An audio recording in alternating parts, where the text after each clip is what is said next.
Nabi mengatakan, berlindunglah kamu dari fitnah Masih Dajjal, karena itu lama Pak. Fitnah Masih Dajjal ini sudah dimulai dengan virus-virus ini. Ini analisa Al-Habib Al-Adni. Ya, kita bisa lihat kajian-kajian beliau, ulama Yaman, temannya Habib Umar, namanya Habib Abu Bakar Al-Adni. Ternyata ini disepakati oleh banyak ulama, begitu juga masyaikh-masyaikh saya, dan saya sepakat dengan itu. Bahwa virus corona ini awal daripada fitnatul Dajjal. Apa arti fitnah tadi? Kekacauan. Kacau nggak di negara? Kacau Pak. Ya, nggak ada negara yang aman dari corona, nggak? Ada nggak? Nggak ada. Semuanya kena.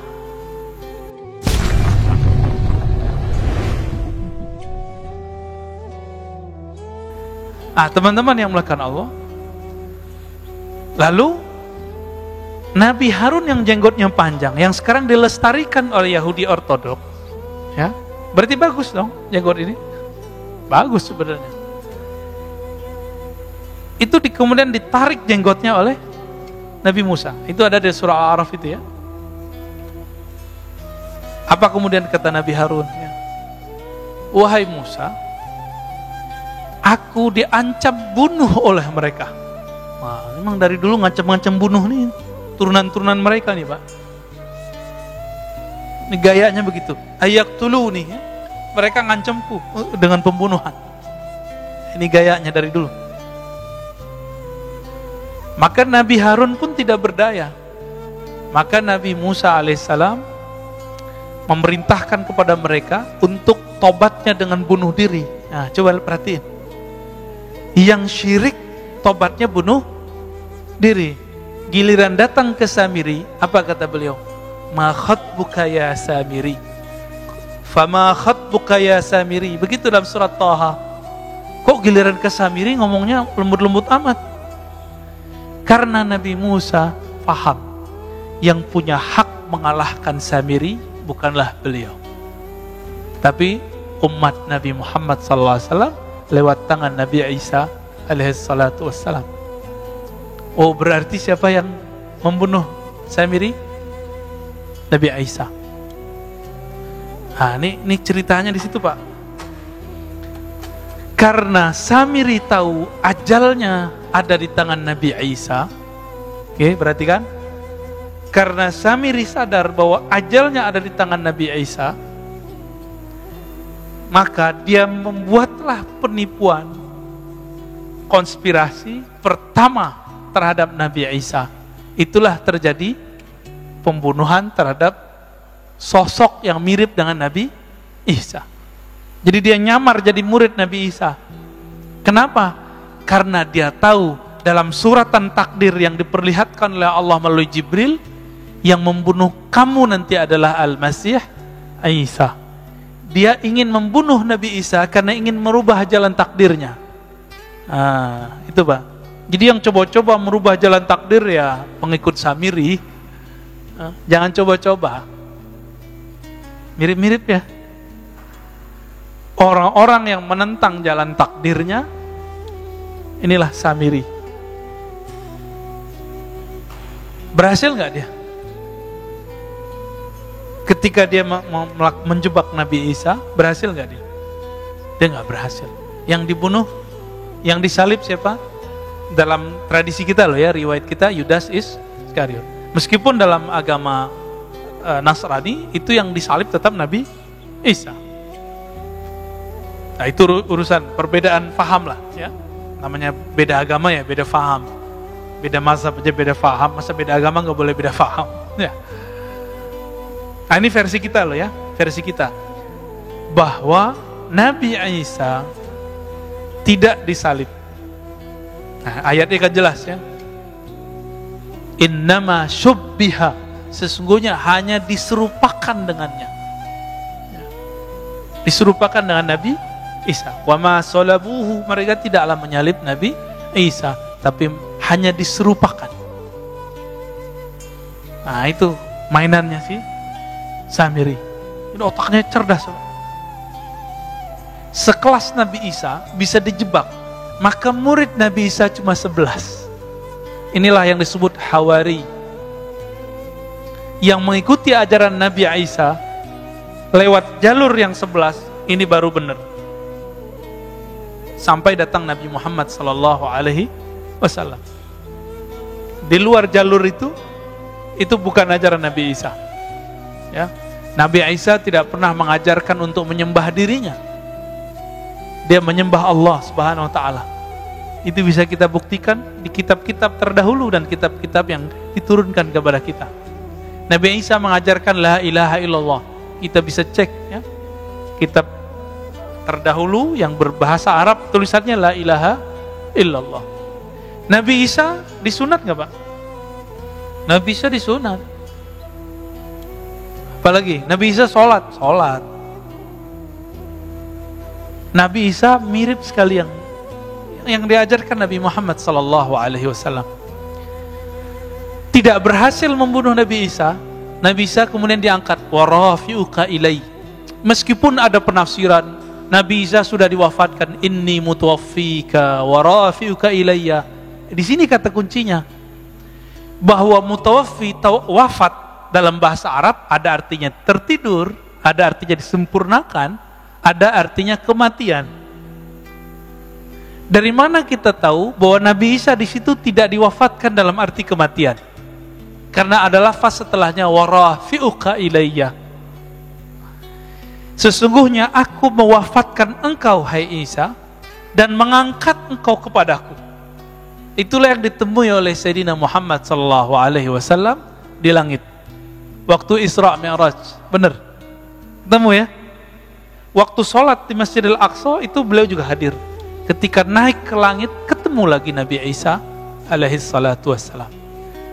Jadi benar gak Allah ada di langit? Adanya para nabi pada di langit, Pak. Lihat hadis Mi'raj dalam Sahih Bukhari ada 5 riwayat berbeda-beda versi. Tidak ada satupun yang menyebutkan bahwa Allah di langit. Yang ada adalah ruh-ruh para nabi, orang-orang suci ada di langit. Yang ngaku-ngaku nyantri di langit ketemu gak sama Nabi? Kalau enggak jangan ngaku ya. Kan ada nih orang ngaku saya nyantri belasan tahun di langit. Tinggal kita cek aja. Ketemu gak sama Nabi Isa, Nabi Idris? Karena syaitan gak bisa menyerupakan diri dengan para nabi. Karena dalam diri para nabi itu ada nur kenabian, nur Muhammad sallallahu alaihi wasallam.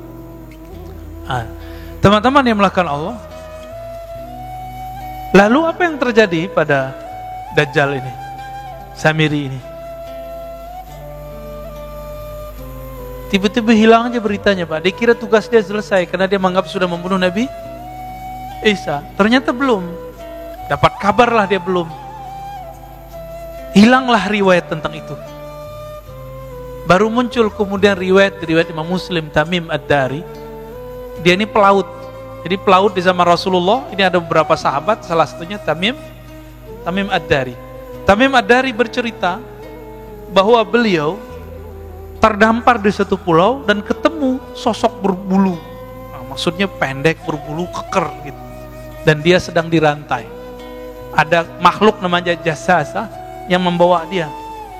Jasasa ini binatang melata yang kemudian ngajak dia ketemu.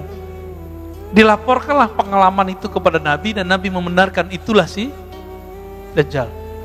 Dan di riwayat-riwayat yang lain memang sahabat-sahabat tertentu dikirim oleh Rasulullah ke pulau tersebut. Cuma riwayatnya tidak sampai derajat sahih ya. Jadi sahabat-sahabat yang diutus melihat itu. Berarti di zaman Rasul Dajjal dibelenggu, Pak, di satu pulau. Di mana pulaunya? Bukan di segitiga Bermuda, Pak. Itu pulau dia, tapi itu bukan di situ. Pulau dia, Pak, tapi bukan di situ ya. Jangan cocok logi. Tapi namanya kok Bermuda, Pak? Kayak bahasa Melayu ya.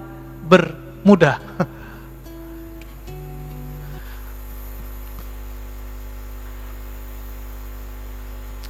Kita masuk ke hadis Abu Daud ya. Hadis Abu Daud judul babnya Khurujud Dajjal, keluarnya Dajjal. Ini Huzaifah Al-Yamani dan Abu Mas'ud Al-Badri, bukan Ibnu Mas'ud ya. Apa kata beliau? Ijtama'a Hudzaifah wa Mas'ud faqala Hudzaifah berkata, la ana bima ma'ad dajjal a'lamu minhu. Saya lebih mengerti persoalan Dajjal daripada Abu Mas'ud. Nah, ini dalil boleh ngomong saya tahu dalam bab keilmuan untuk membagi keilmuan, bukan untuk gagah-gagahan. Tapi ini sambil candaan nih, Hudzaifah ini sambil candaan sama dia. Oh, aku lebih tahu dari dia gitu. Ya. Bukan bilang saya lebih mengerti daripada kamu boleh ngomong gitu ya. Jangan ngambil lapak saya, enggak begitu Pak ya. Kan ada juga yang dai begitu ya, nggak mau diambil lapaknya. Emang lapak ini milik dia. Inna ma'ahu bahran min ma' wa nahran min nar. Sesungguhnya Dajjal itu mempunyai lautan air dan nahran min nar dan sungai api. Ini maksudnya apa ya? Nanti kita coba lihat. Falladhi tarawna annahum min nar ma'un. Yang kamu lihat itu adalah api, hakikatnya adalah air. Yang kamu lihat bahwa itu ma, itu adalah nar. Itu adalah, kamu lihat dia air, itu api. Kata Abu Mas'ud, hakadha sami'tu Rasulullah SAW. Saya juga mendengar begitu. Nah, ini penciriannya. Berarti Dajjal ini pembohong gak? Airnya api, apinya air. Ini baru simbol. Ini baru simbol. Dalam hadis Imam Bukhari dan Muslim, kita dianjurkan berdoa. Dan ujung doa itu, wa'udzubika min fitnatil masihid dajjal. Aku berlindung kepadamu dari fitnah, kekacauan al-masih ad-dajjal. Ini jelas, ini lafaznya. Fitnah. Fitnah itu ada pra kemunculan, ada saat kemunculan. Masih ingat tadi saya menyebutkan 40 hari Nabi Musa, dia sanggup menyesatkan Bani Israel padahal ada Nabi Harun, ada Nabi Yusha.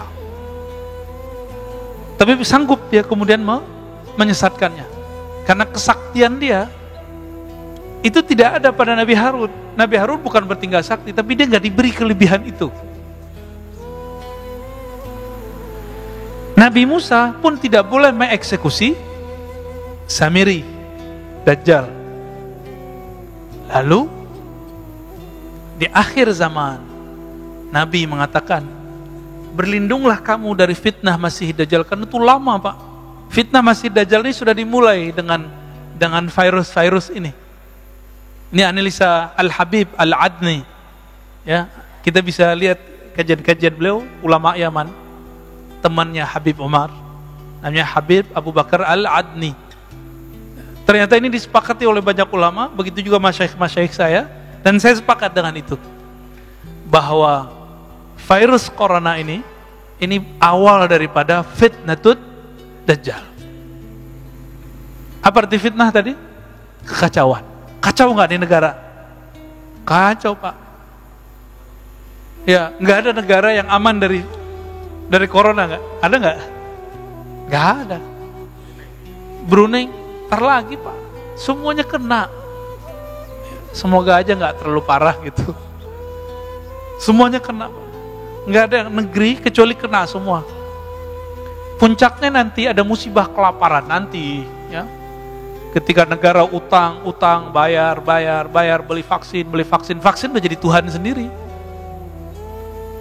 Kita dengan kaget mendengar beberapa kaum intelektual yang ngerti agama ngomong, virus ini bisa diselesaikan hanya dengan satu hal, vaksin. Lah. Jadi musyrik dia tuh.